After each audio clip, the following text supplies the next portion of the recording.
श्री स्वामी समर्थ. आजपासून अधिक मास म्हणजेच धोंड्याचा महिना हा सुरू झालेला आहे. 3 वर्षातून एकदा हा अधिक महिना येत असतो. व्रतवैकल्ये, पूजापाठ, उपासना, दानधर्म यासाठी अधिक महिना हा अत्यंत खास आहे. अधिक महिन्यामध्ये केलेल्या दानाचे आपल्याला इतर वेळेला केलेल्या दानापेक्षा 100 पटीने जास्त फळ मिळत असते. कधीही आपण जर दानधर्म केला तर ते कधीही वाया जात नाही आणि त्यातही अधिक महिन्यामध्ये जर आपण वस्तूंचे दान केले तर याचे आपल्याला अधिकाचे फळ प्राप्त होत असते. अधिक महिन्यामध्ये 33 म्हणजे 30 आणि 3 या संख्येला विशेष महत्त्व आहे. आपल्या हिंदू धर्मामध्ये आपण 33 कोटी देवदेवता असे म्हणतो, त्यामुळे 33 या संख्येला या अधिक मासामध्ये खूप महत्त्व असते. म्हणून आपण आपल्याला परवडतील अशा अगदी स्वस्तात छान अशा ज्या वस्तू आहेत तर त्यांचं या अधिक महिन्यामध्ये दान करू शकतो. आपल्याला ज्या वस्तूंचे दान करणे शक्य आहे तर त्याचे आपण दान करू शकतो. कोणतीही व्यक्ती, मग ती स्त्री असो किंवा पुरुष, अधिक महिन्यामध्ये दान करू शकते. अधिक महिन्यामध्ये अनारशाच्या दानाला विशेष महत्त्व आहे.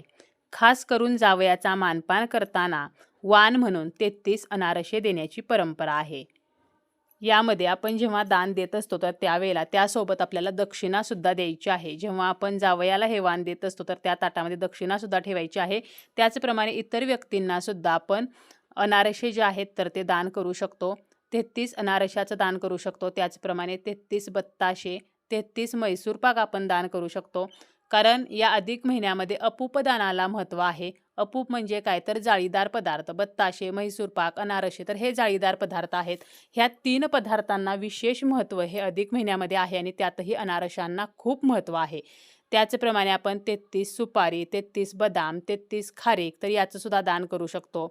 सर्वात श्रेष्ठ दान जे आहे तर ते दीपदान मानलं जातं. त्यामुळे आपण 33 दिव्यांचं दान जे आहे तर ते सुद्धा करू शकतो. काही जमलं नाही तरी सुद्धा आपल्याला 33 दिव्यांचं दान हे अधिक महिन्यामध्ये करायचं आहे. अधिक महिन्यातील कोणत्याही दिवशी आपण हे दान जे आहे तर ते करू शकतो. असं अजिबात नाही की अमुक या तिथीलाच हे दान करावे.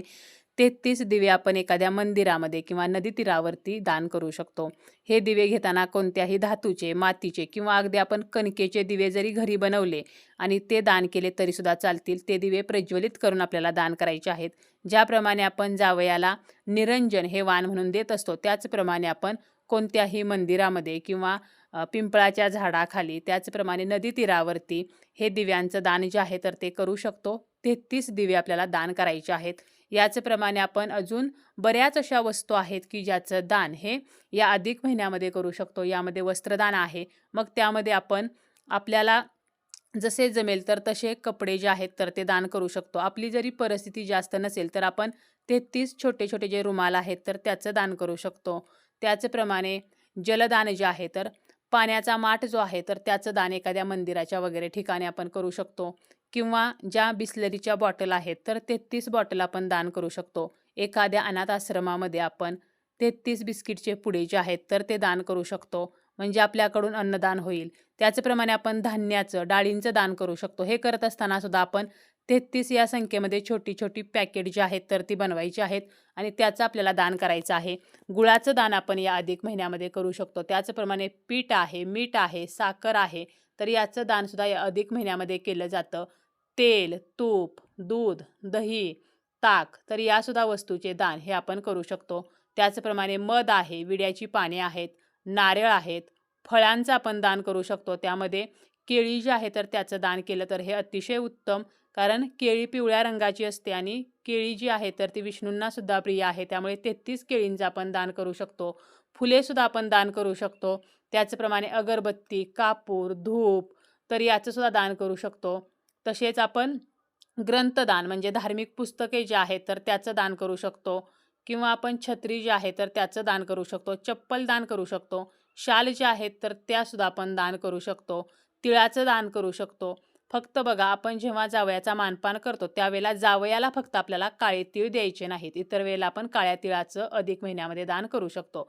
त्याचप्रमाणे सौभाग्यवती महिला ज्या आहेत तर त्या कुंकू दान करू शकतात, हळद दान करू शकतात.